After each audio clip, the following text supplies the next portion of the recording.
bring it on to what is called critical level.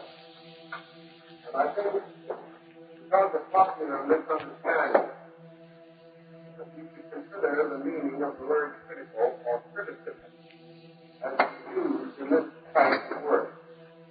In the first place, it carries no implication of depreciation of any kind. Criticism does not mean the kind of criticism we offer our friends. It means analysis for the purpose of discovering the facts of the matter. Now, facts themselves, particularly in cases of this type, involve both obvious and absolute intelligence.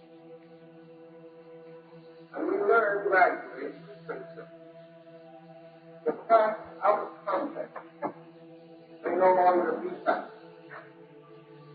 Because facts relate to time, place, circumstance. It is a fact, for example, that man writing today can stay honest with no one and has yet made a flight to the moon. This statement is not only factual, but it's tasty fact.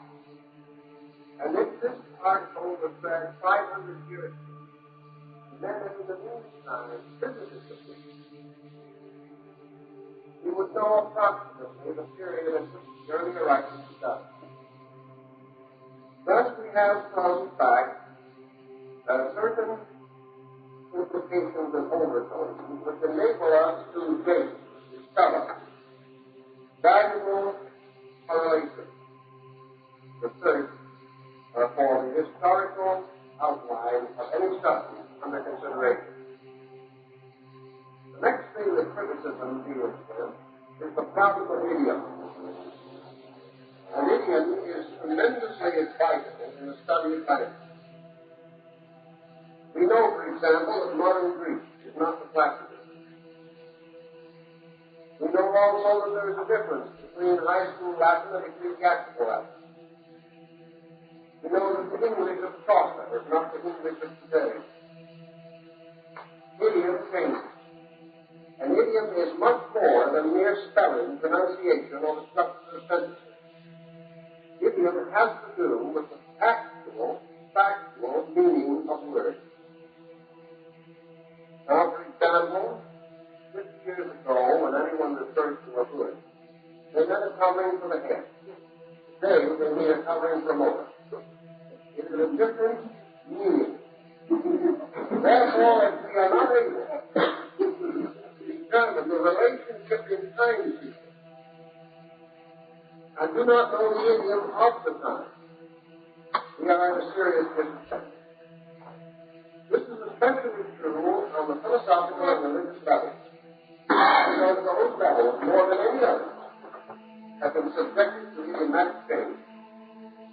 Religion being an exceedingly subtle subject, one requiring a tremendous grasp of the inner meanings of words in order to use them at all successfully. We find idiom very important in all religious or philosophical literature, which presents a high level of scholarship or a high level of factual accuracy.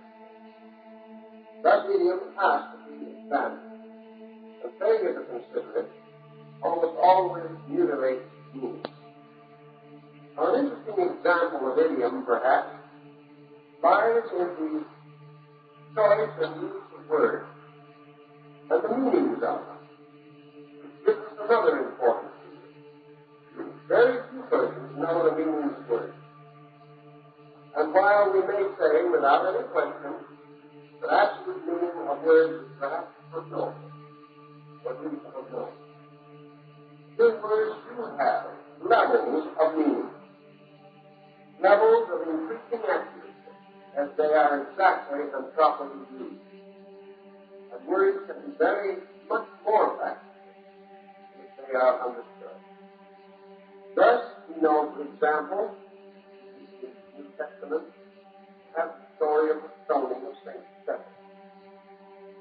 Now, in the idiom of today, St. Stephen emerges as the first Christian martyr. And the fact of the matter is, we do not know who this mocker was, because Stephen was not his name, and is not his name.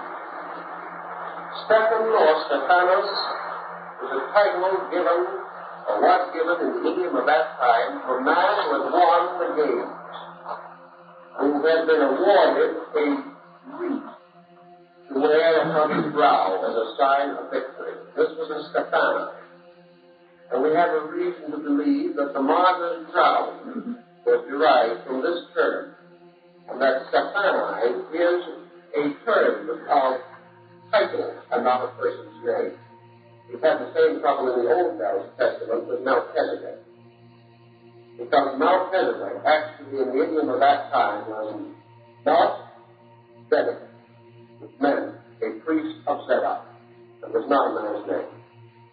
These problems of idiom can go on for a long time. Now, many will say it means nothing anyway. But this is cutting hairs too fine. Actually, it means a great deal more than we think. Because this lightning flash of idiom may strike anywhere. May strike an odd and unusual term which we might never find important. But it might also strike a very relevant and vital term about which we could want to know to some exactly the meaning of that term. So criticism embraces these problems. It embraces also the problems of the relationship of works containing historical information to the historical framework appropriate to those works. Most scriptural writings do contain a degree of history. They do refer to places and persons and things. Therefore, the critical historian, the critical biblical scholar, is concerned with the relationship of these internal quotations or statements to the profane history of that time, and the bearing of these internal records upon the problem of authorship. Because authorship is often revealed or denied by mistakes on the historical record.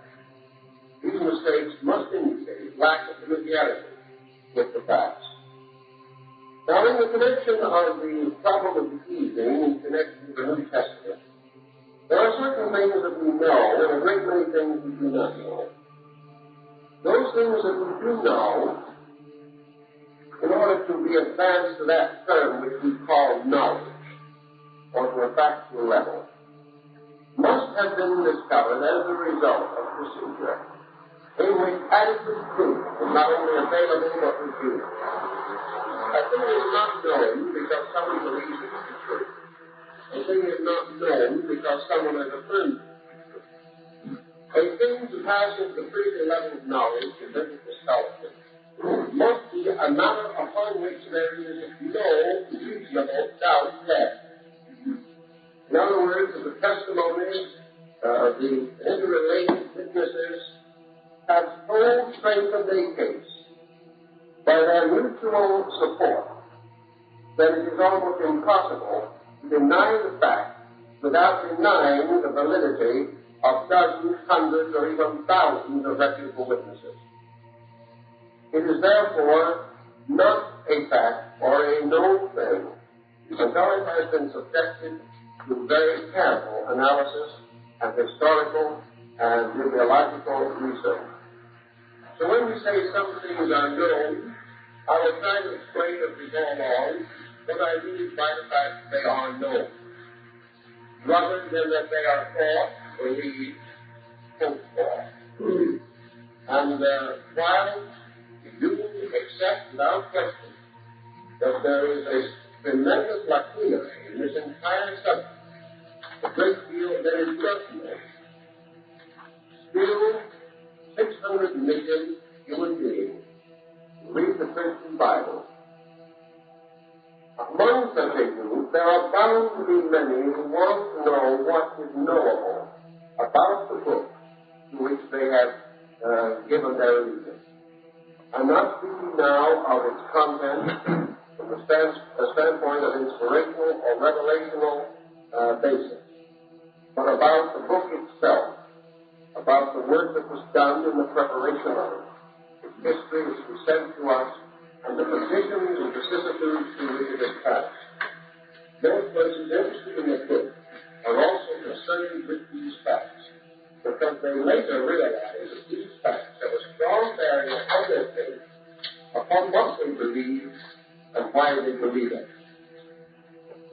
So with that background, we will take up one or two of the points that we can cover in the length of time that we have.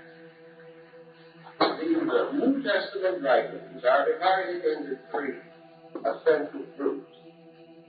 The first of these are known or called the apocryphal writings. The second, the canonical writings. And the third, the so-called uncanonical writings. Now, these three groups have existed together for a very long time. The canonical writings are those which are now contained within the New Testament. The canon was established at the Council of Nicaea in the year A.D. 325. These so-called apocryphal writings are those which existed at the time but were for one reason or another rejected by the Council of Nicaea. The so-called uncertain or uncanonical writings include a collection of works of similar spirit, similar type, similar essential content, which have been added to the religious literature of the world between the 4th and the 12th centuries of the Christian era. These so-called uncanonical writings include a great many of the religious works of remote peoples who gradually came under Christian influences, or were the products of schismatic groups within the early church, or in turn, in groups that became variously associated directly or indirectly with the descent of the church, as the Gnostics, the Manichaeans, and other so-called borderline groups. The uncanonical writings include such works as the Enoch of the Gnosis, the Proevangelium of the Pseudo-Massive, and similar types. These works, nearly all of them concern this part of the New Testament story. Many of them contain material presumably spoken by Jesus on various occasions, but not accepted in the canon. Now, in addition to these three general groups, there is a fourth, which we will mention only in passing, but it deserves a lot more thought by sincere individuals. That fourth group is called the Logia. Now, the Logia consists of books, religious writings, which have no definition or boundary, and are known to exist only through quotations from them found in some other works.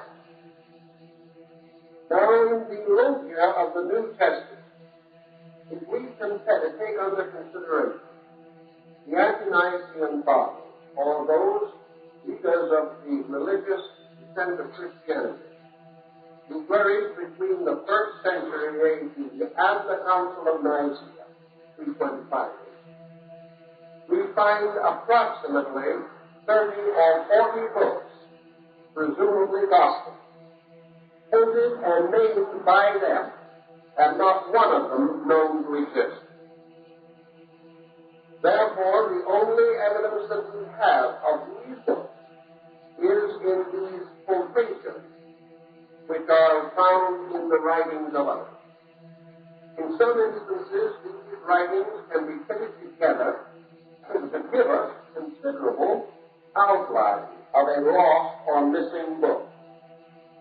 In other cases, we are not so fortunate and can only perhaps rescue a sentence. Thus, we have a considerable body of literature involved in our problem.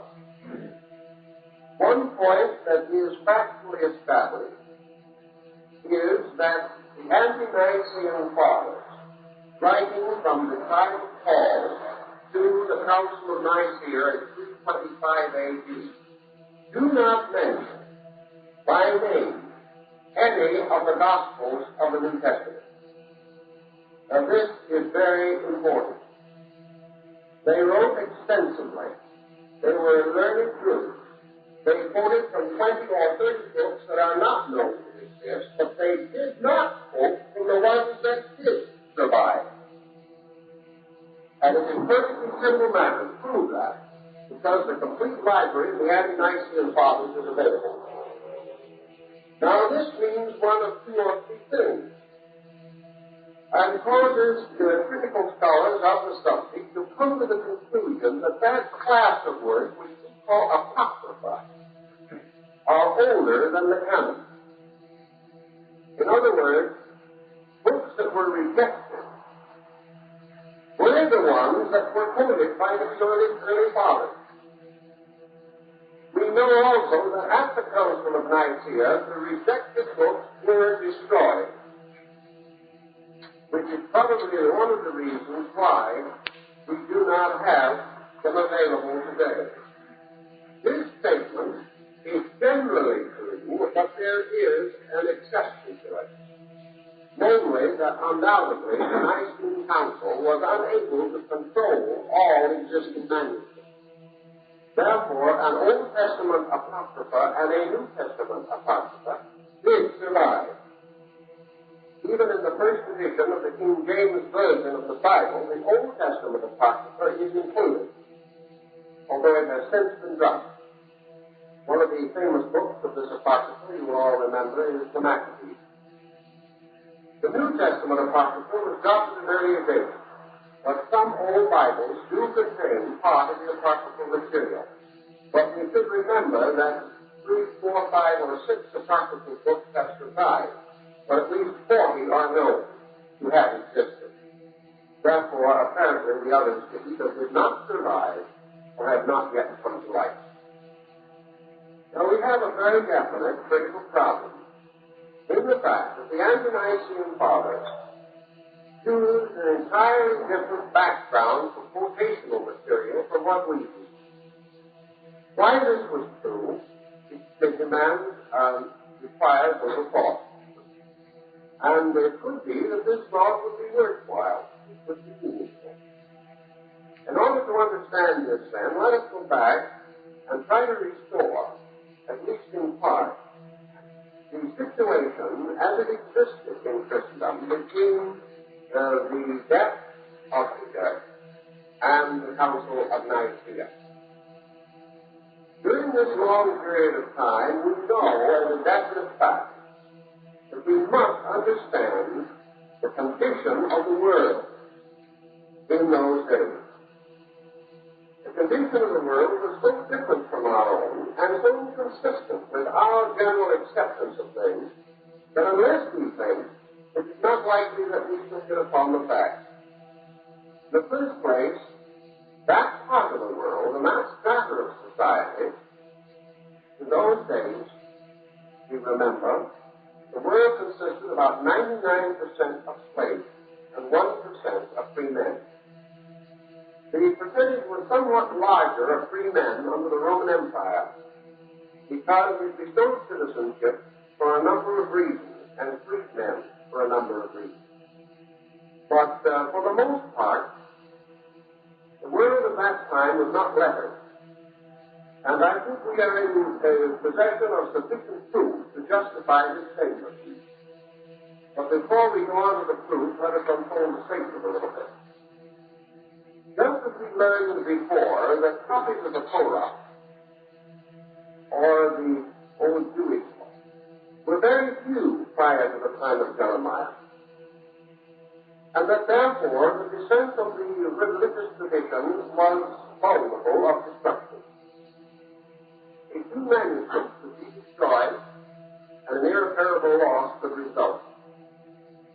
In the period under the rise of the early Christian community, we know from the area in which it flourished of the circumstances of the various writers, historians, and contemporaries, that the average gentleman, the average man of wealth and influence, was illiterate. We know, for example, that 1,000 years later in Europe, the King of France could not write his name. We know that in late the 14th century, a noble family prided itself upon illiteracy and hired scribes to do their writing. A gentleman would not admit that he could read or write. It was simply a disgrace. Now, this was in Europe only 600 or 700 years ago.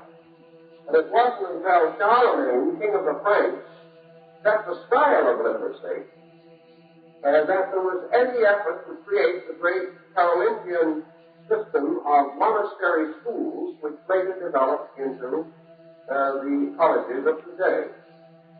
We know from the actual records of monasteries that in the 8th and 9th century, the majority of monks were illiterate. Therefore, the great need for the miracle play, which was a pictorial representation of religious life, and the illumination of manuscripts so that things could be taught by pictures. Many learned only orally from their instructors, and the condition of the written language in Europe was deplorable at that time. In fact, it was almost impossible. When Luther, much later, saw one copy of his own Bible, which he himself had translated and had printed, he could not himself read the printed version of his own Bible because of the practice of contractions and because of the utterly corrupt condition of the language. There is no language, for instance, more difficult today than what we call bastard Latin. There's no profanity intended. This is a term properly given to a form of Latin, which is the ruination of the best Latin scholar of today. He simply cannot read it. So even much later, these things were true. And the condition of the world at the time under which we are examining things was such that the average person was illiterate. The exception would be some important government leader, a priest of one of the important religions, a few illustrious citizens, a senator, a general, or something of that nature, may be for this. But the majority of the people did not read or write. Therefore, the development of a literature in what was then a majority sect, a sect which was not drawn, for the most part, from the higher levels of society, but drawn from the great proletariat of that day. The percentage of literate persons in such a group would be exceedingly small. We have records of some of the things that happened. We know, for instance, that Paul was literate. We know that he studied in the great college at Tarsus. We know that he not only spoke Greek and studied philosophy in the Academy of Enoch, but that he also, because he spoke Greek, was appointed as the apostle to Athens. We know that he was a literate man. We suspect strongly that Mark was a literate man. We are not certain of the others. We assume they may have been, we just do not know. But we also know that even if all of them had been literate, the majority of the congregation would not have been. This meant certainly several problems. One, which we know to be true, that the writings, the sacred writings of the early Christian community, were regarded as relics and not as books. Their early travelers reporting their visits to the small churches, the major minors, were on some occasions taken into the church and shown a manuscript roll of some of Paul's letters or of one of the smaller gospel writings, probably the apocryphal. Magnificently stored away, rolled in silk, and perhaps in a golden box. When asked what the manuscript contained, the priest replied he did not know because there was no one in the community who could read it. The manuscript was sacred. as an object of respect and veneration, but not as an object to be read. There were at that time also travelers who wandered into these communities, and there are cases where the community summoned its entire congregation because a stranger had come into the area who could read and write. Therefore, they gathered the church, brought out the manuscript, and asked the stranger to read it to them, because they did not have any way of reading it for themselves. This may give us two rather important things to think about. The first is that these manuscripts certainly were not common. They are known not to have been common. Very few existed. The second thing that they tell us is that these manuscripts were not broadly circulated, even those that did exist. And there was not a great deal of reading of them. They were held as something wonderful and something fine, but not as something to be daily used.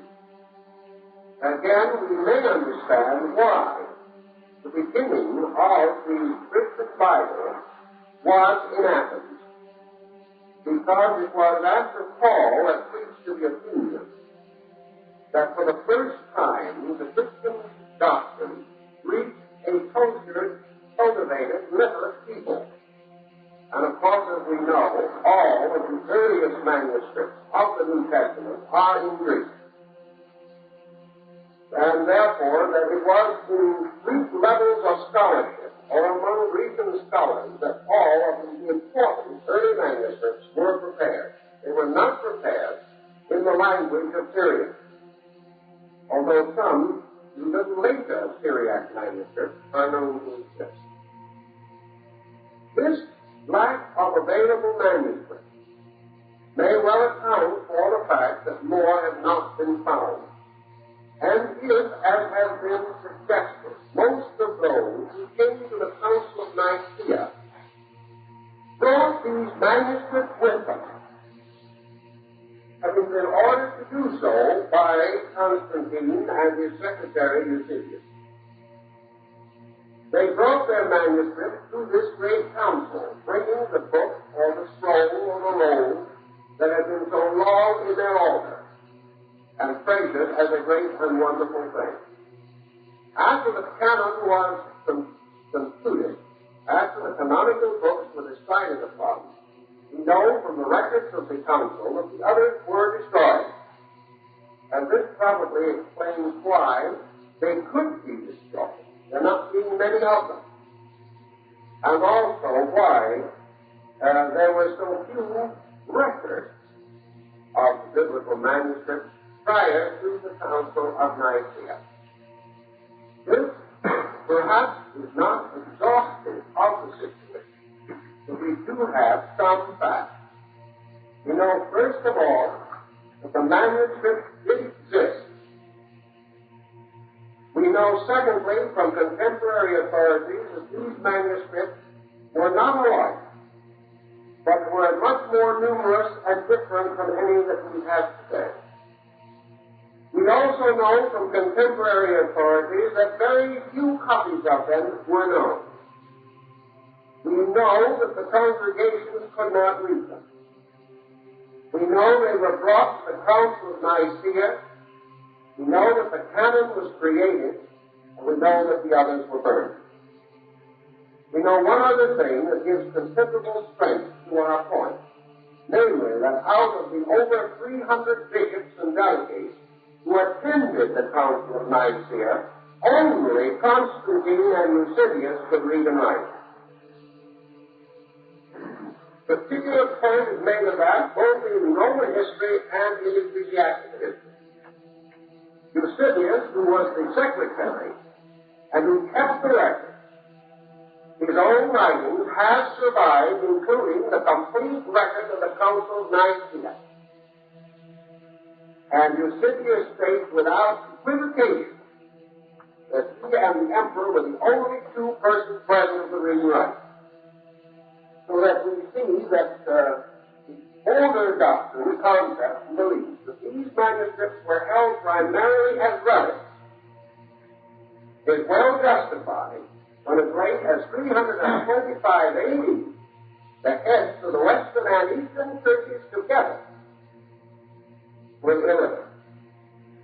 You must remember that this would not have conflicted with ritual in that time, because the Mass and all the elaborate rituals we know did not exist at that time.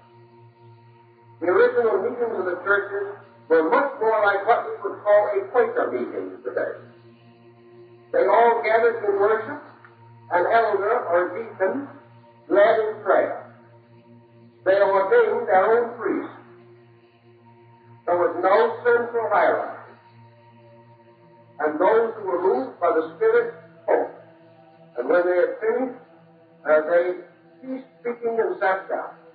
They broke bread together, celebrated a simple communion, and sang and danced together, according to St. Athanasius. In that time, we had a very simple religious life. Very sincere one, but one that was keeping religious. All of these elements put together tell us what we know to be true, or rather they explain, to a degree at least, what we know to be true. Namely, that there was no record of an integrated religious literature prior to the Council of Nicaea.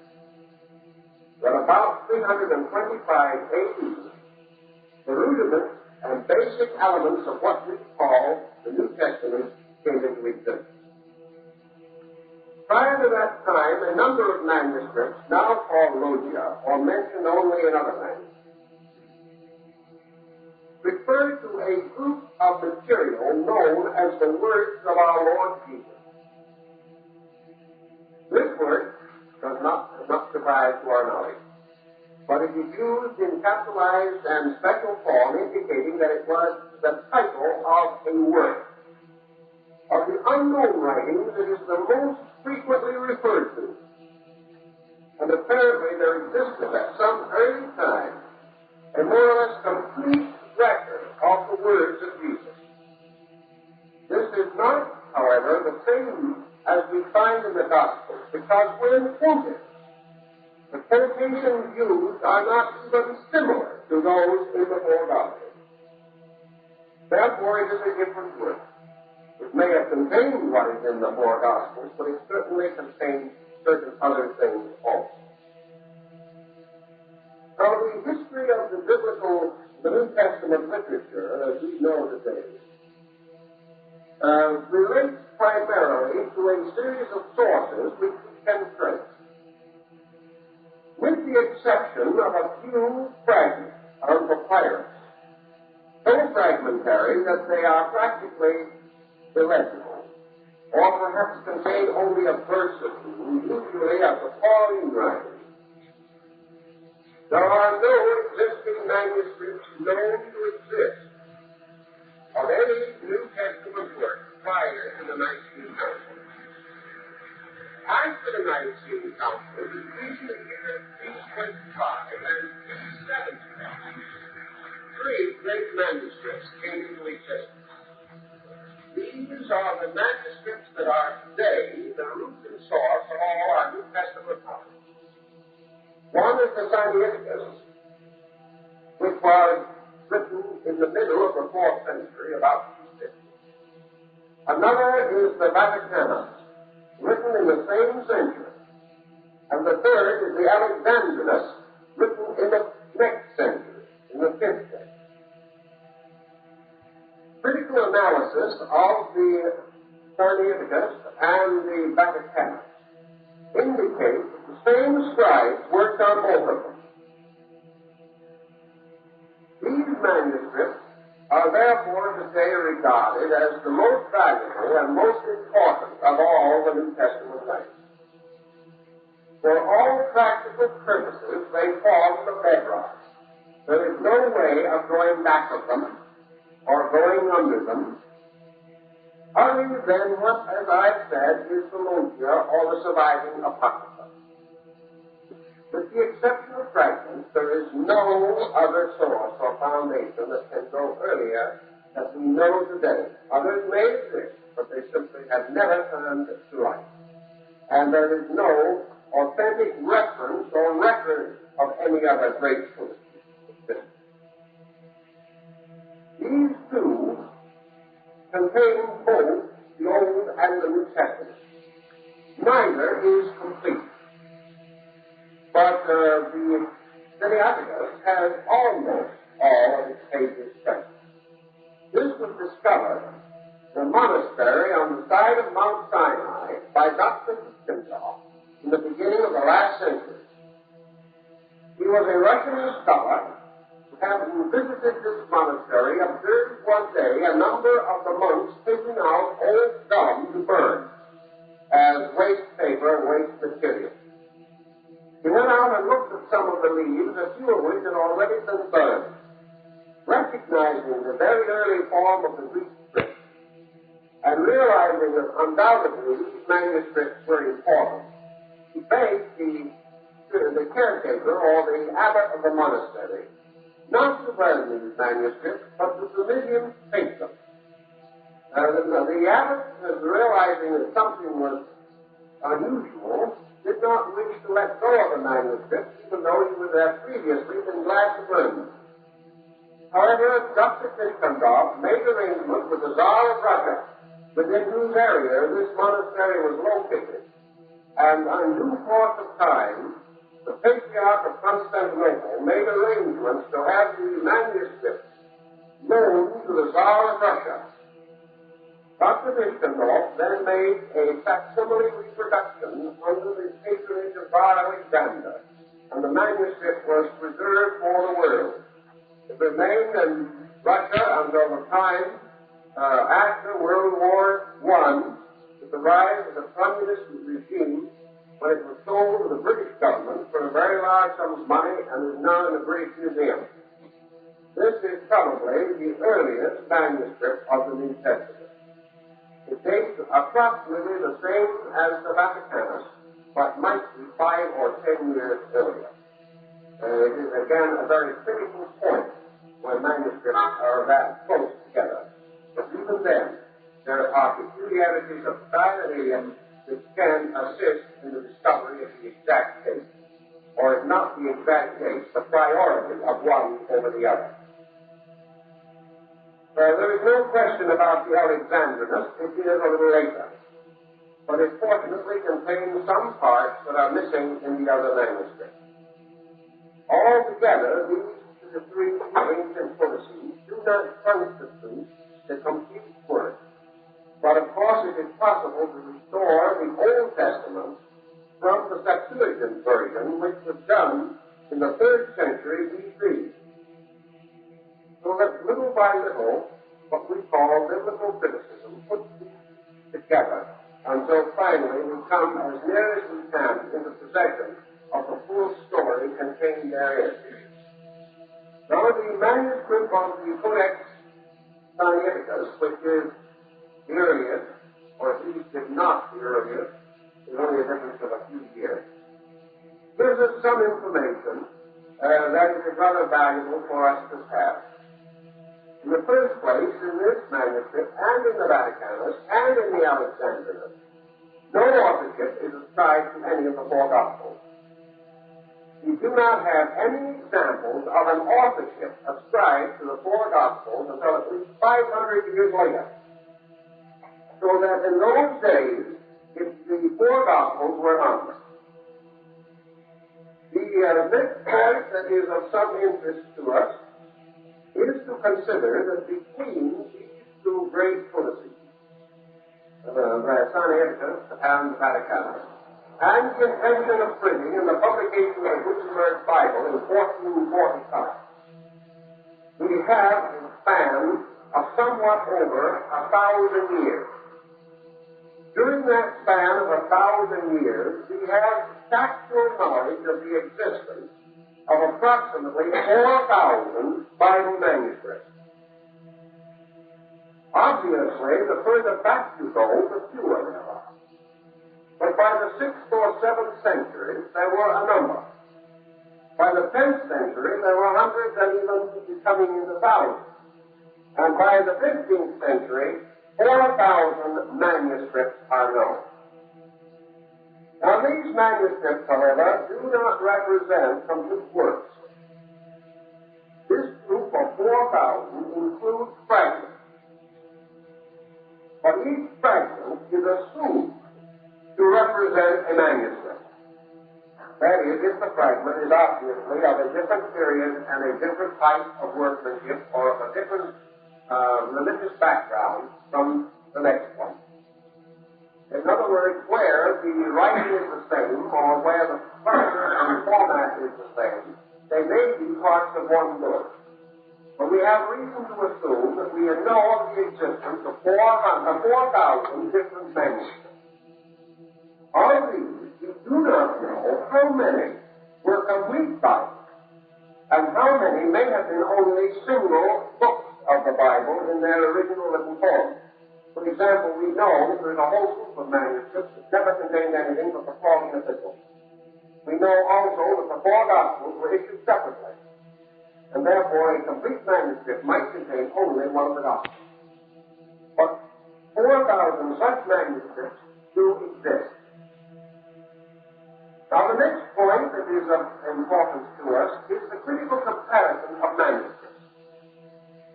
The critical comparison is for the purpose of discovering, if possible, the original text. Now, it is usual to assume that the Sinaiticus, or one of the earliest ones, is complete. This is not entirely true, however, because even the copyists of those first manuscripts appear to have had access to other materials.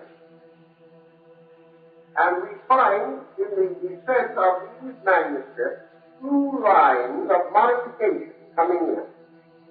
This is no longer theoretical because biblical scholarship has 4,000 manuscripts and fragments to work with. It therefore has several hundred examples of one chapter of one gospel, separated perhaps by 1,000 years, or covering that length of time in the transcription of the verses and chapters, page by page, century by century.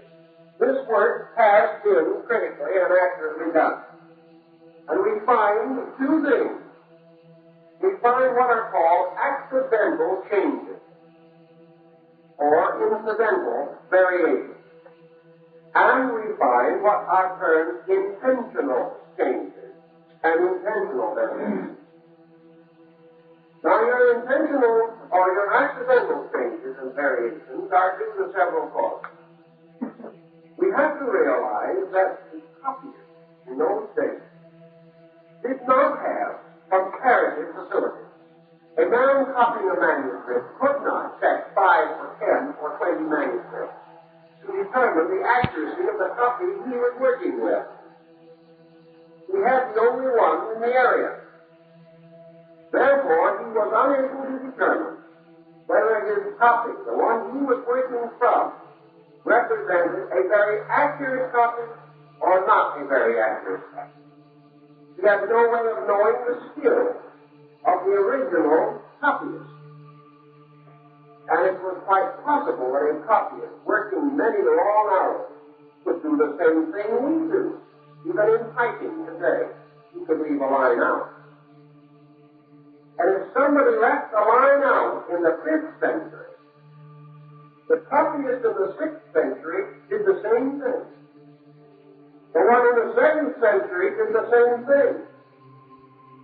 And so that change came on down through the centuries. Everyone carefully perpetuated.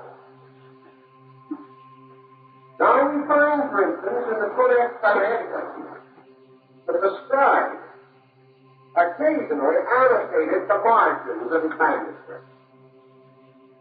Whoever did this work, there were several scribes work on it, was evidently a very advanced writer. What he knew of the content, we do not know, but that he was an accurate and very well-learned scribe, we do know. So we put it in a marginal note. A man 100 years later copied that manuscript. And we can take the leaf of the copy and put it side by side with the original. And we see how carefully the second man took the little note that the first man had put on the margin and put it into the text. Perhaps when he put it into the text, he put it with marks around it, indicating that it was an insertion. The man who copied this one didn't notice the little mark. And in the next degree of copying, what had been a footnote became part of the text. Hundreds of those examples have been checked and known to be true. This explains why certain manuscripts change. And as you watch the descent of these manuscripts, they do change. Because the human being is not that mechanical in his pursuit. As the written form changed, we had other problems because some scribes were better than others. There are books that have been evidently transcribed by a pious person who did not know how to read all right, but simply copied meticulously the shape of the text. Therefore, when he found a difficulty or a contraction, he didn't know what to do. This type of thing can be traced and has been traced year by year, generation by generation, in the descent of his manuscripts. And that this is essentially a factual survey is now generally known to anyone who wishes to investigate stuff. Now, another interesting thing has happened, which may have had some effect upon the scarcity of old Bible manuscripts, especially the New Testament. For a long time, Egypt had the papyrus monopoly. We talk about groups getting hold of something and creating monopoly. The Egyptians did it. They got hold of this important writing material, which they were exporting to all parts of the then known world. And they ran the price up on it until it was practically prohibited. And they would not permit any other people to know the secret of its manufacture. In the later years of the Egyptian civilization, papyrus was sold for a square inch. And it is not at all unusual to find records of a man exchanging several fine-headed cattle for a little piece of papyrus large enough to write his will on. It became a monopoly. To break this monopoly, the use of parchment was introduced. And it was introduced at about the critical period of the beginning of the Christian era. It broke the papyrus monopoly and also made possible the folded book, which previously had not been possible because papyrus had to be rolled and could not be folded and split. So we have not only papyrus, but parchment as extremely valuable media. An individual who had a half a dozen sheets of paper in those days was a rich man and highly regarded. This inevitably resulted in methods being devised to clean old parchments and vellums and papyri. Methods of fading out papers or documents that were no longer valuable were perfected, so that the same materials can be used or could be used again. Now, in the Vatican Library, we have several very embarrassing situations. We find that an original letter, not written by St. Paul, but a copy of one of them, perhaps a copy of the 2nd or 3rd century, has been very carefully faded out to permit the bill of sale for some slaves and some cows to be put in its place. For centuries, this meant the total and complete loss of the original. But now, by the means of infrared photography, the writing can be brought out again. And this written over class of material is called a parenthesis. And it is quite common, and there's still quite a few to be explored, because it is quite possible that works now in existence of an early date, associated with other subjects, would under chemistry and under infrared photography, might reveal materials that we'd be glad to know about. But at least that may also be another explanation of where the material disappeared to. It was simply overwritten for other purposes because of the extreme scarcity and value of the original writing material. The material was more valuable than the content. Now, for this, our point of interest in connection with this, to show you a little bit about some of these problems, I've taken a few verses from the 12th chapter of 2 Corinthians, and I have taken the Sinaiticus translation. In other words, for you to see how near and how far these verses are from the verses in the middle half of the 4th century. Unfortunately, no complete translation of the Sinaiticus is available. Someday that should be repaired, that difficulty, because it seems rather incredible that the oldest and most complete version of the New Testament should not be available in English. But you will see two things which are exactly what we want you to see. One is that the King James Version is remarkably like the Sinaiticus. But that in the course of what is here, about 150 words, there are about 60 word changes. Yet these word changes do not in every case vary the meaning. But now just for our own amazement, we'll compare these two versions. It is not expedient for me, doubtless to glory. I will come to visions and revelations of the Lord. I knew a man in Christ about 14 years ago, whether in the body I cannot tell, or whether out of the body I cannot tell. God knows. Such an one caught up to the third heaven. So this is the King James Version. Then this is what it says in the Sinaiticus. It is not expedient, indeed, to glory, but I will come to visions and revelations of the Lord. I knew a man in Christ who about 14 years ago, whether in the body I cannot tell, or whether out of the body I cannot tell, God knows, how that he was caught up into paradise and heard unspeakable words. Now the principal difference is that the original version says he was caught up into paradise. The King James Version says he was caught up to the third heaven. Now I took the trouble to check the Vaticanus and the Alexandrinus. Both of these contain the word paradise. Now there is a slight difference. The text is remarkably the same, but just where the third heaven comes from, it comes a little mysterious. Now we continue. Call up to the third heaven, and the third verse begins.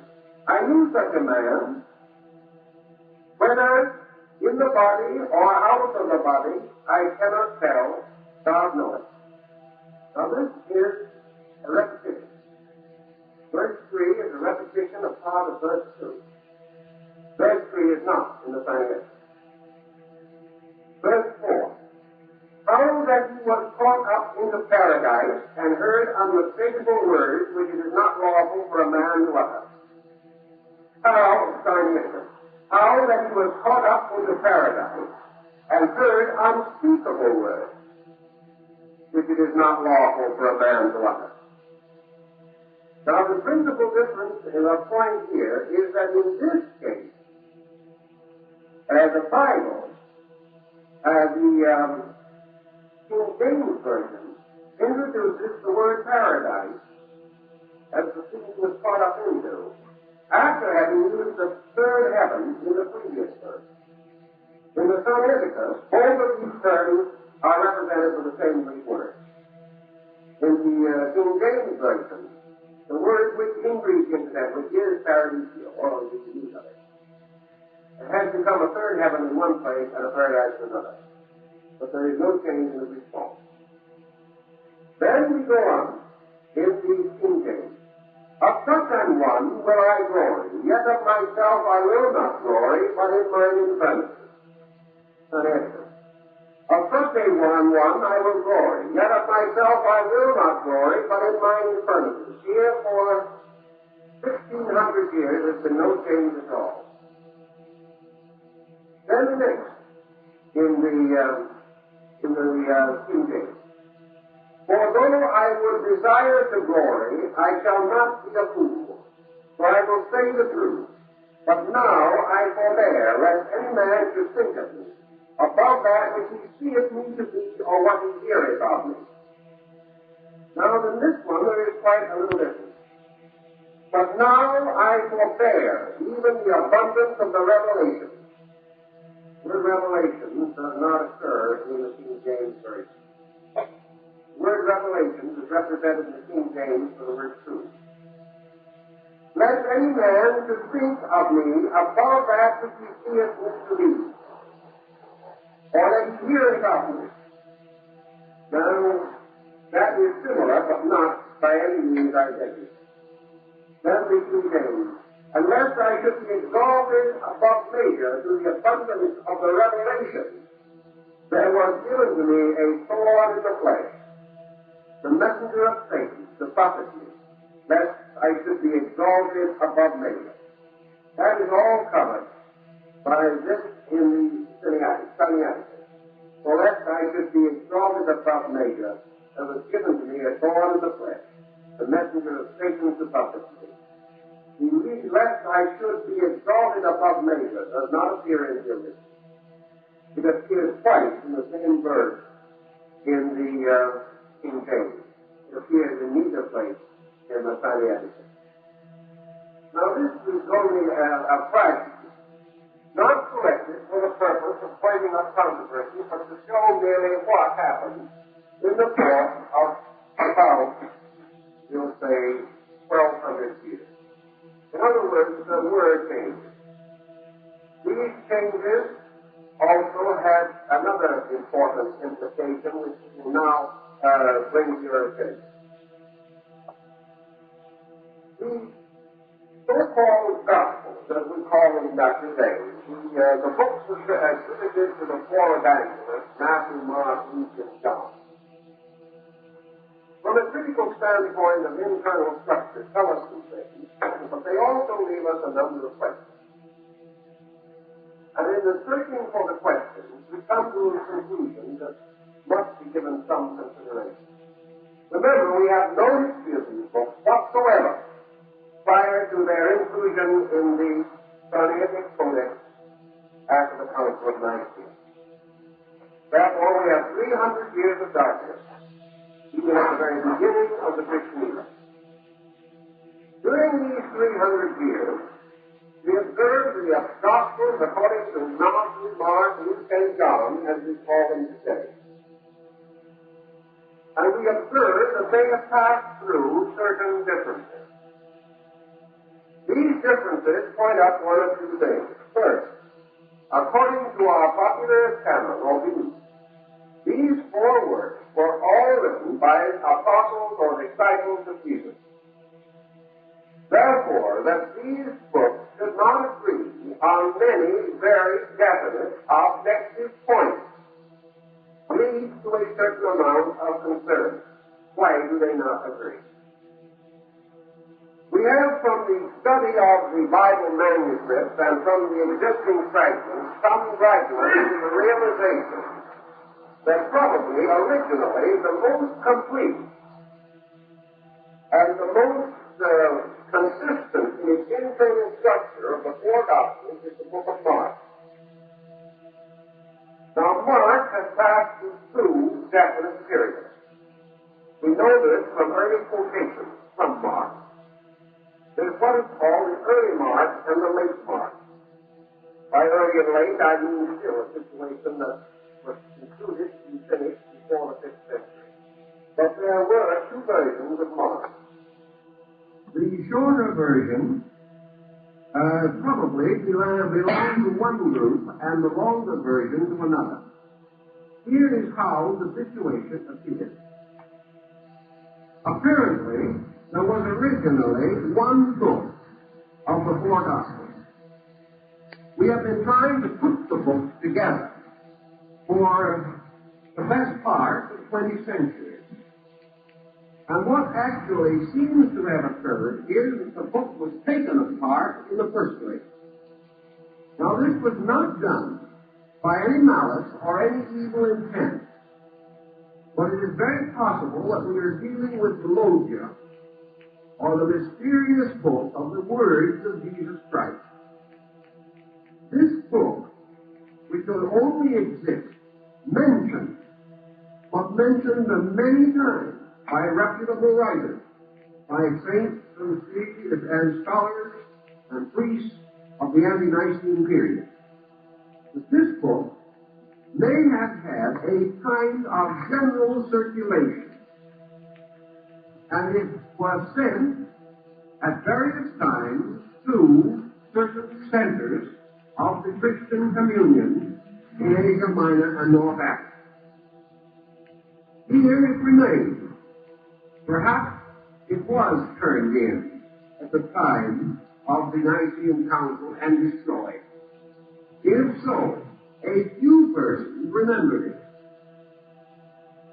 and remembered the circumstances and the general structure of it.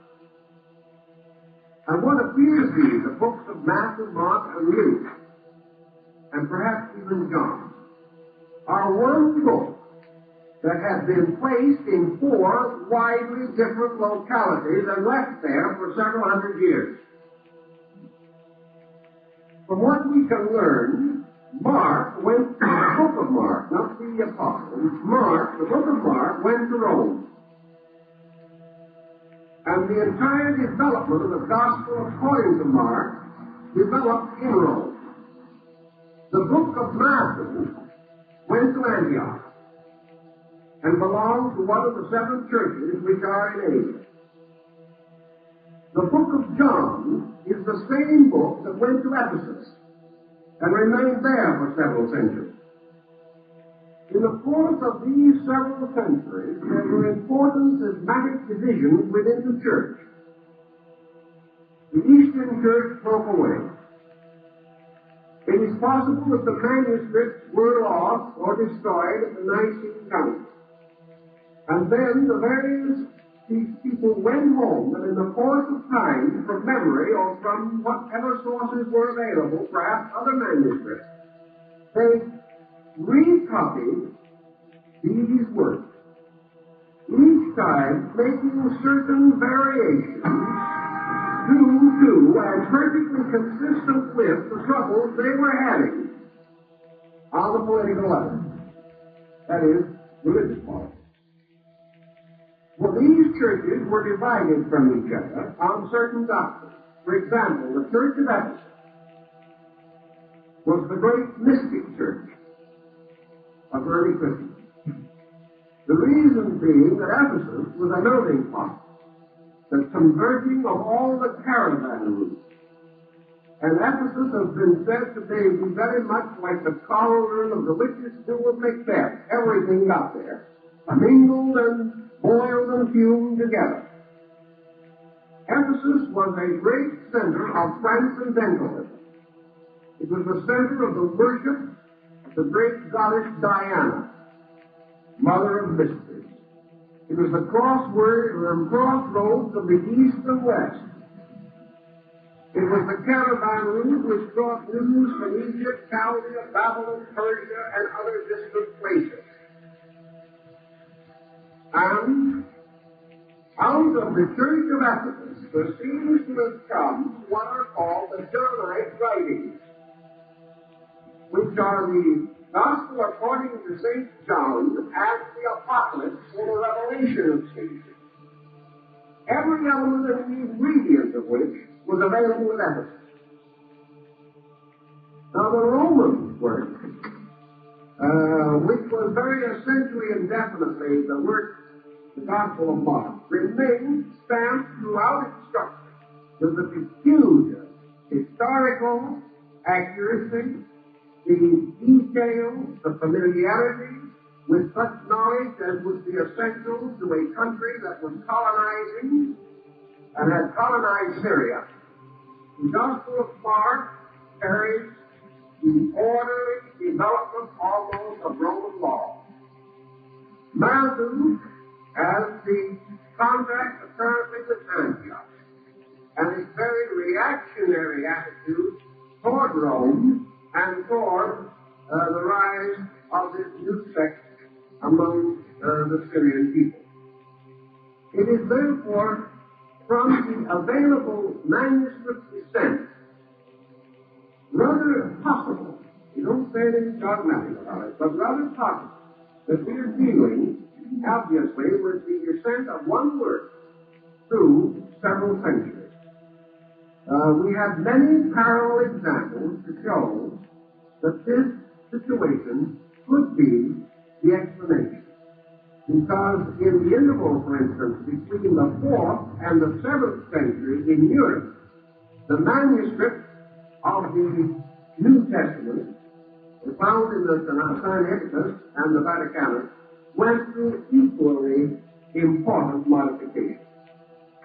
Therefore, the lapse of 3 or 4 centuries in an area with its own peculiar beliefs and ideas, and an area which was not able to have direct contact with Jewish history, would account for certain discrepancies in the historical record, which are irreconcilable, and also would explain a certain naivete in the handling of historical material, because the people involved now have no particular contact with the history. And as the historical significance faded out for them, we find great changes, crisscrosses, and inconsistencies, which would indicate that at no time prior to Nicaea and even after that did the fathers sit down together, read the 4 Gospels, and attempt to integrate. They did not attempt any crisscrossing between them. Remember, one, of course, Judas goes out and hangs himself, another one he goes and buys a field of land and does other things. One he dies by accident, one he dies by suicide. The circumstances have become unimportant. The carrying on of the major trend of the thinking and its development along the religious and philosophical implications had gradually taken over importance. The historical phases have lifted into secondary place. They could no longer be verified for that matter, because the histories of these countries were not available in those areas.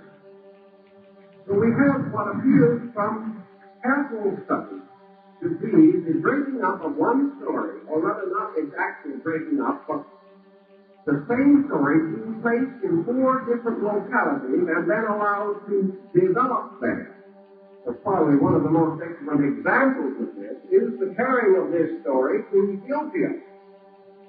Because we know that the gospel reached Ethiopia. And we know that by 3 or 4 centuries later, the Ethiopic gospel and the commentaries on them have lost all semblance to what we know in the West. And yet, they are still one of the most valuable sources of information. Because this particular group was completely free from the confusion and struggle that later distinguished the descent of the Western Church. We know also that even after the Council of Nicaea, the Eastern and Western Church strove over the validity of some of these books. We know, for example, that for a long time the Eastern Church accepted the Apocalypse and the Western Church rejected it. We know then that the situation was later reversed. And still later, Martin Luther left the Apocalypse entirely out of his great translation of the German Bible because he said it was not an inspired book. And he ordered that in all future editions of his Bible, If the apocalypse was included, it should be accompanied by that note by him, to the effect that he did not regard it as an inspired book. No one paid any attention to him, however, including the Lutherans. But the book itself has been under controversy for centuries. And the reason for this controversy and the extent of it is well worth a certain amount of thought. Now, we have carefully avoided in this discussion any reference to the contents of the four Gospels.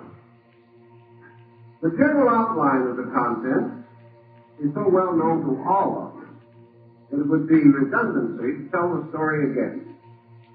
But there are certain phases of the matter which may still be of considerable vitality. Because as early as the 3rd century, and the 4th certainly, when the great Council of Nicaea came into function,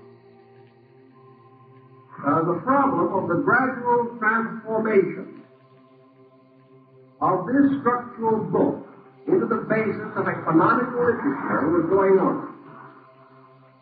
The rise of the Bishop of Rome and the integration of the Western Church was accompanied by two great waves of scholarship. The first, as we have mentioned, was the ante-Nicene motion, and the second was the post-Nicene, which followed the Council of Nicaea. And the first and great outstanding name after the Council of Nicaea was St. Augustine of Hippo. And with Augustinianism, we find the beginning of the gradual integration of the doctrines of Christianity into a great legal code, a great moral, ethical structure. Prior to that time, it had been composed of little groups functioning alone in the wilderness, in their isolated ecclesia or chapels and churches. But after this period, we find a powerful integration.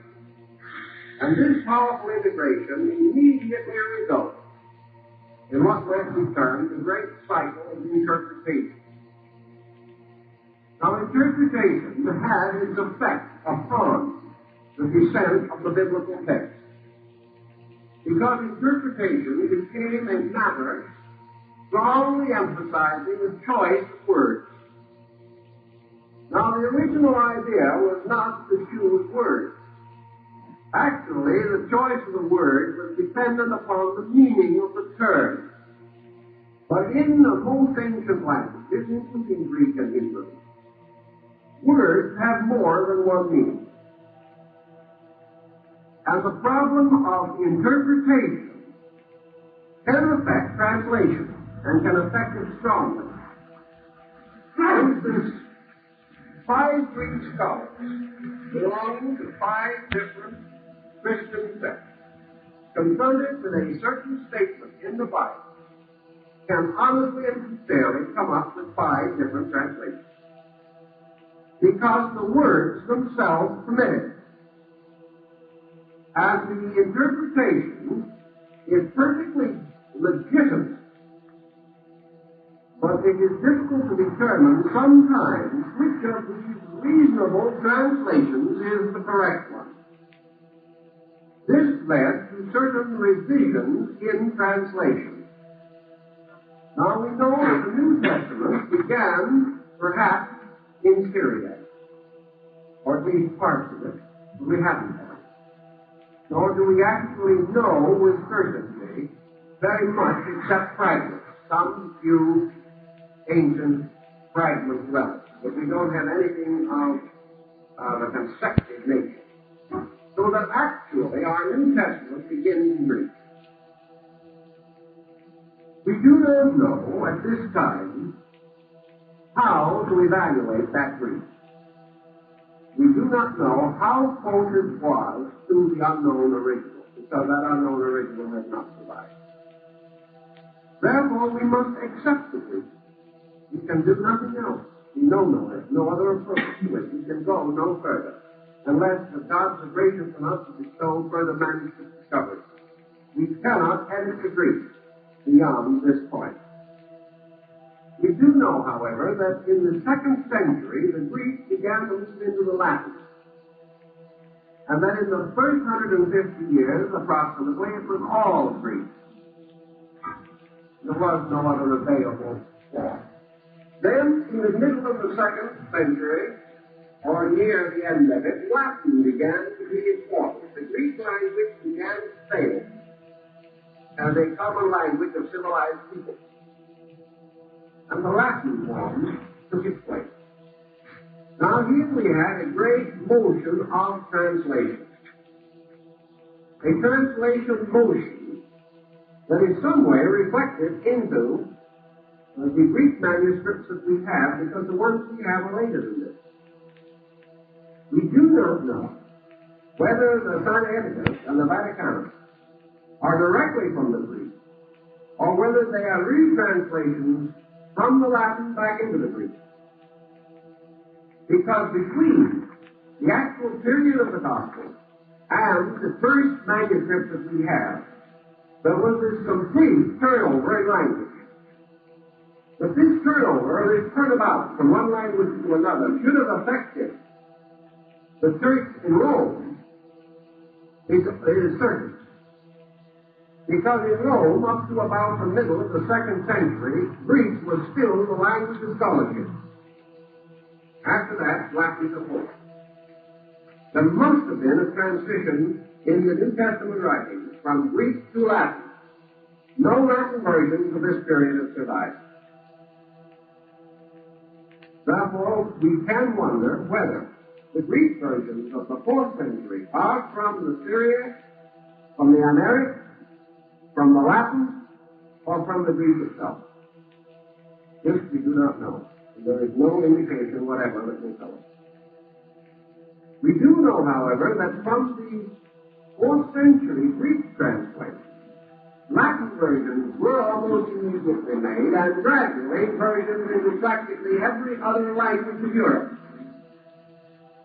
These versions are not identical. And, of course, the English versions are comparatively late. Therefore, it is not certain at just what time or under what conditions the English versions did come into existence. We know that the English versions that we have did not come directly from the Sinaiticus or the Vaticanus. They came from preceding translations, such as perhaps the Vulgate or other versions, which had passed through from 3 to 5 translations before they reached English. Anyone who has tried to read a simple poem first translated from the German into English 10 years ago will realize the difficulties of the situation. These difficulties are real, and the point of criticism is not to lead or to cause difficulties to become frustrations. That's not the purpose. The purpose of criticism is to try to open the way back to the original, as far as it can possibly be done, realizing from an absolutely factual survey of the mistakes in spelling, the mistakes in grammar, the mistakes in idioms that have crept in through various countries over 1,000 or more years, that the mistakes are not fatal. They are what they appear to be. And that therefore the problem is to try to correct them and to get a version that is nearer to the original as far as we are able to reach back toward the original, always hoping that with the passing of time we will be able to get nearer. So all of this presupposes one thing, that is the importance of the original. If this is doubted or questioned, then the entire criticism falls to pieces. But if it is important to know, so far as it is humanly possible to, the actual words of Jesus and his disciples, then the criticism is valid. Because it is only through this research that we can find out these very important things. And that is why biblical scholars have worked upon it so long. It is not to satisfy their own skepticism primarily, It is simply to try and find out, if they can, what was originally meant. Now, the thought, of course, supposes that what was originally meant is the most important thing we can gain from the study of this particular subject. Now, early in the 4th and 5th centuries, during the period of St. Augustine, we find the mingling of the rising school of Christian literature with that of non-Christian sects in these areas. The most important that Augustine mentioned, of course, is the Manichaean sect. It was a Persian sect in origin, and to which he himself belonged for a long time, for many years. And this sect was considered heretical by the Christians, and Augustine spent many years repenting this early membership in a non-Christian organization, along with many other things that he repented, including the stealing of apples. But the problem lay in the fact that there was a whole group of Christian material, or neo-Christian material, such as that recently discovered in the Gnostic excavations in Egypt. And we find surrounding the core of biblical literature, the New Testament, a tremendous aura of material about which we know very little as far as its relation to the originals are concerned. We know, for example, the rise of the Islamic material found in the Quran. Now, the Quran was done in the 6th century. The Quran was therefore done within about 200 years, or 250 years of the Codex Sinaiticus. It is an old work containing considerable material relating to the life of Jesus. Much of this material is not to be found in the Gospel. Now we can say to ourselves, perhaps Muhammad invented it. That seems a little dubious. The reason why it seems dubious is because what relations and ties that we have with material that is known would indicate a very careful and methodical organization. It is, from the way he handled it, it is much more reasonable to assume that he took it from some source available to him. Now we know that while he was employed as the caravan master for the rich widow Khadijah, that he did go along the caravan route and met the Nestorian heretics. These Nestorian Christians penetrated as far as China, and in the early centuries of the Christian era had a tremendous sphere of influence all over the Near East. They had their own books, not canonical, not accepted, but still books which perhaps they had saved from the burning of Nicaea and had taken with them into the desert. And these books did contain accounts of the life of Jesus, the miracles of Jesus, and the logia, or statements, sections of material in his own words which are not in the Gospel. It is very probable that Muhammad secured his material from the Nestorians because he is known to have studied them. And the type of material which he used is the type which gave to the Nestorians their reputation for heresy. Now, at the same time, we find the rising Gnostic sect in Egypt. And the recent discoveries push back the books of the sages and the book of the Sophia considerably earlier than had previously been proposed. And we have books devoted almost exclusively to the words of Jesus, not one line of which is in the canon, and which certainly date back to the 5th or 6th century. Here we have in the Sophia the discourses of Jesus to Mary of Magdala. Very elaborate and very important. dealing with phases of his doctrine not covered by any of the existing works that are in the canon.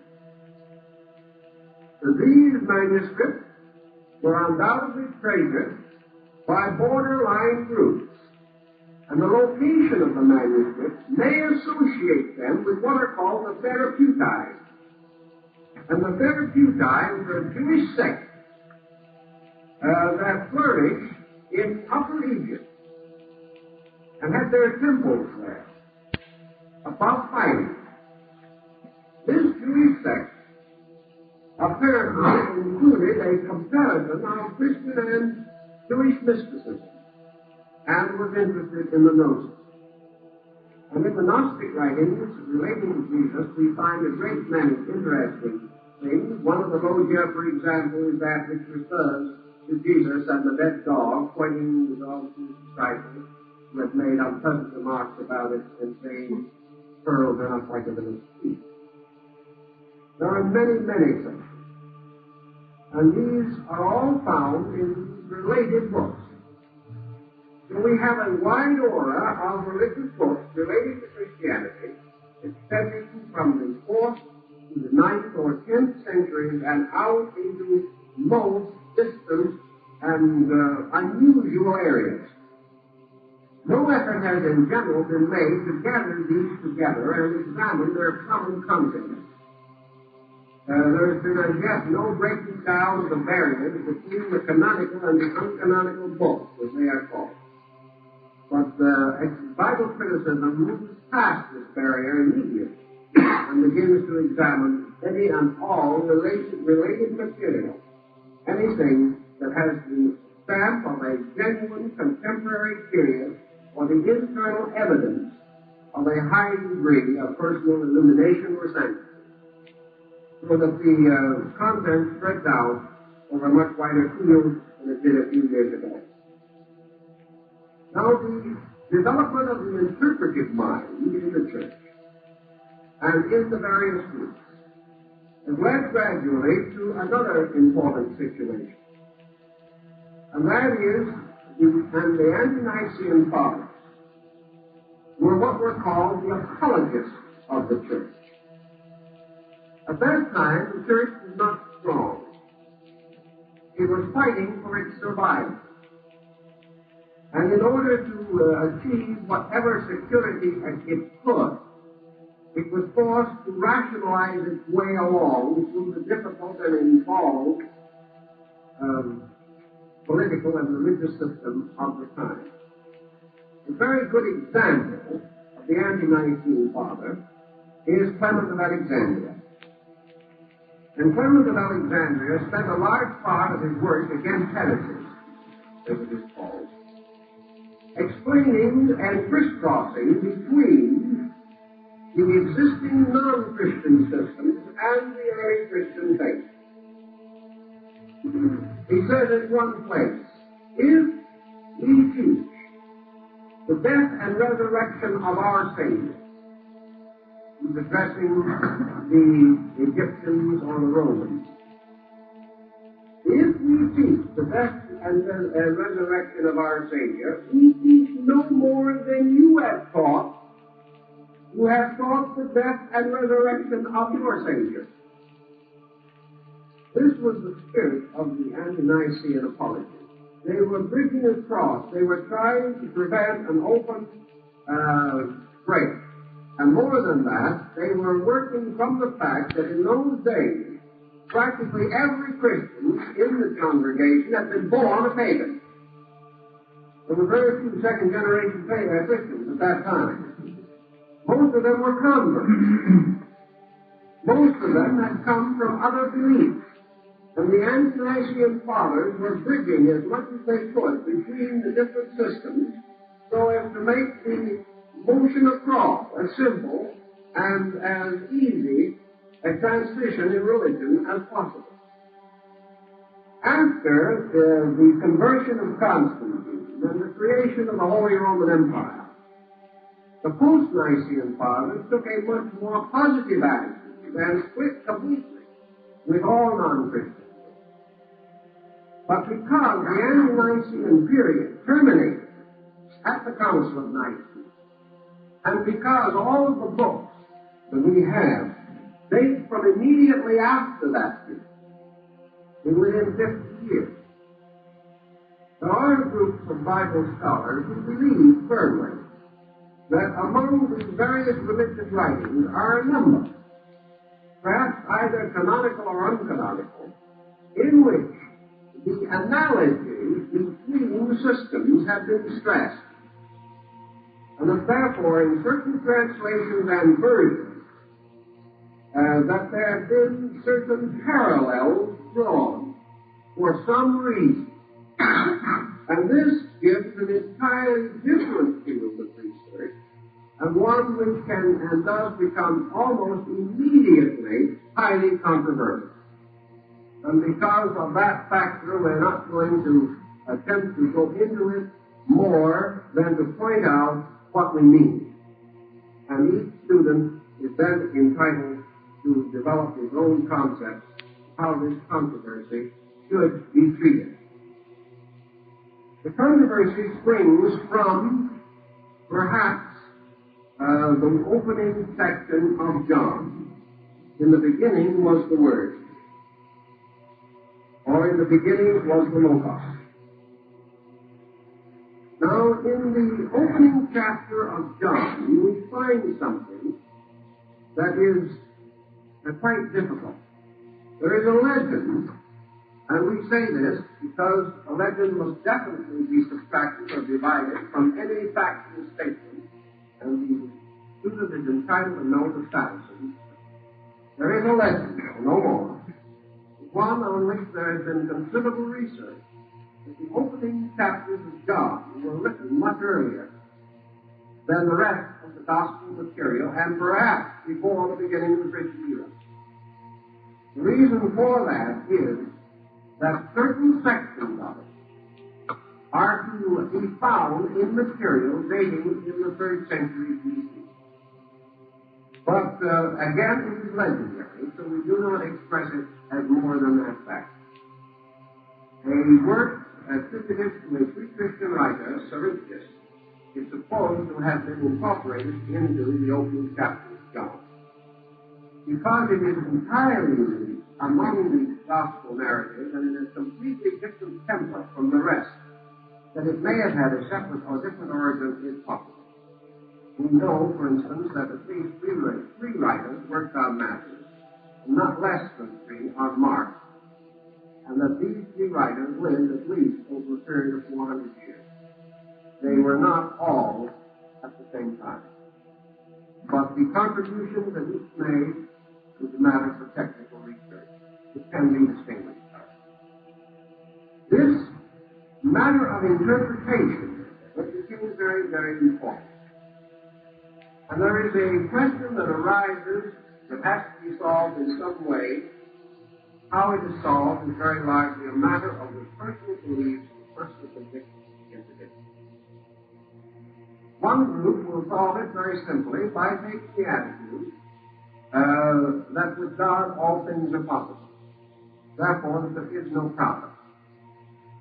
Others will take it more on the ground that there is a problem due to obvious dependencies upon obviously physical things. This is a matter, again, of choice. But we know, for example, that for some reason, and for purposes that obviously seem to be significant, the story contained within the 4 Gospels, when reduced to its essential elements, and when brought down to a pattern, is a story which contains, to say the least, highly symbolic elements. By that we mean that the story of the life of Jesus parallels with extraordinary closely many other accounts arising in different areas at different times. Interpreters approaching the subject have several solutions to offer.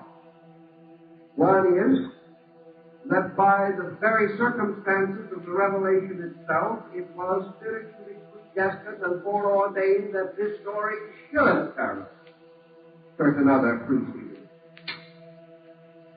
Another attitude is that in a place like Ephesus, where all these stories were available, it might well be that certain patterns were used by persons enlightened, illumined, initiated, ordained, who thereby made certain modifications upon an historical account in order that it might be identical with a larger pattern of things.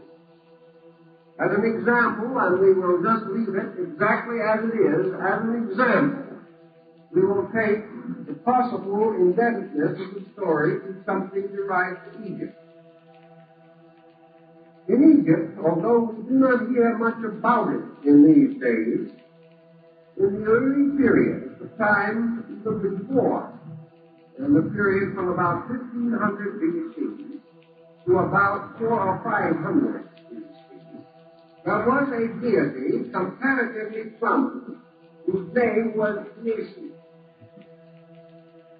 This deity was born of an immaculate conception. His coming was predestined and foreordained by a great light in the heavens. He was forced to leave the country because of the fact that his life was threatened by a jealous relation who was a great prince of the land.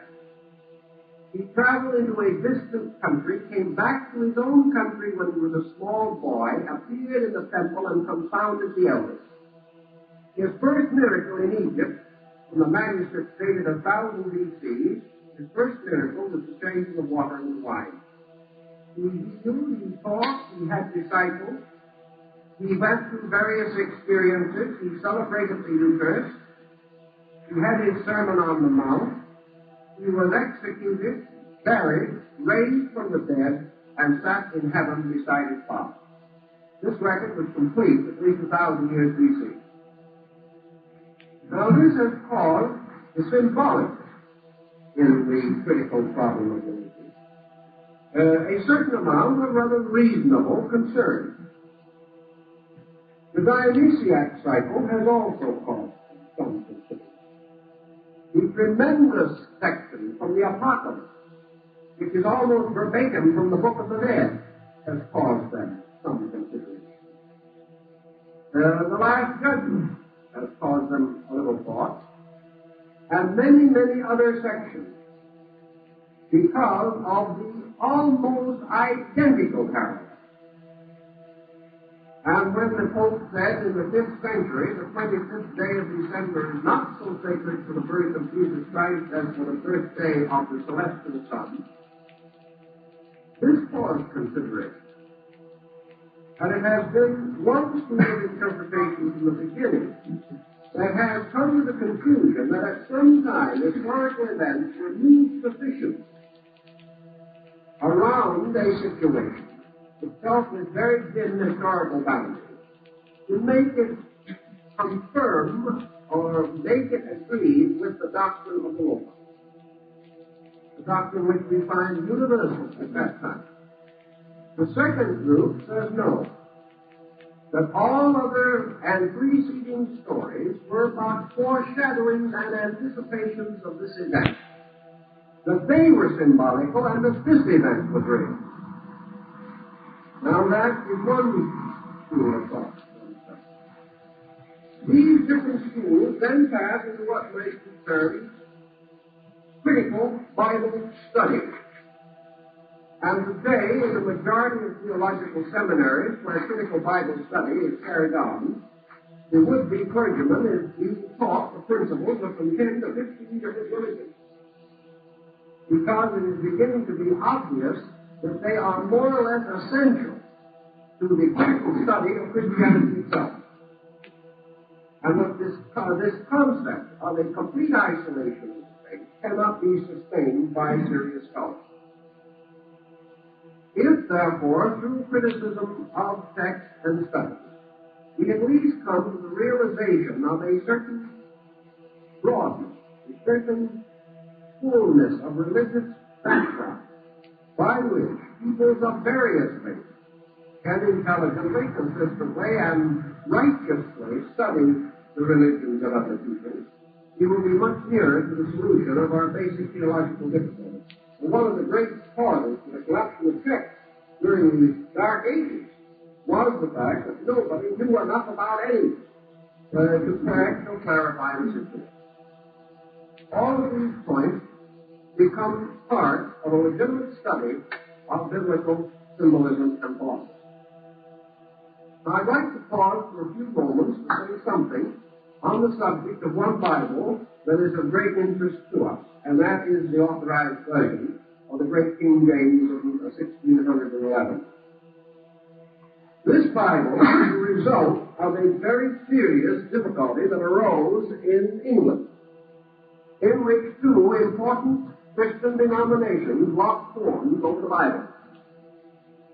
It occurred about 1604, soon after James had ascended the throne.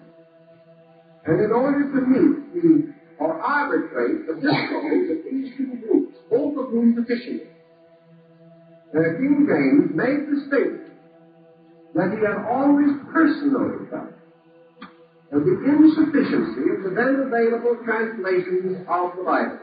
He said he did not consider the form, the wording, the selection of terms, the dignity of the translation as commensurate with the importance of the text. Therefore, he appointed a group of scholars to create the revision which we know as the King James Version. Now, actually, it is a mistake to assume that the King James Version is a new edition of the Bible. It is not.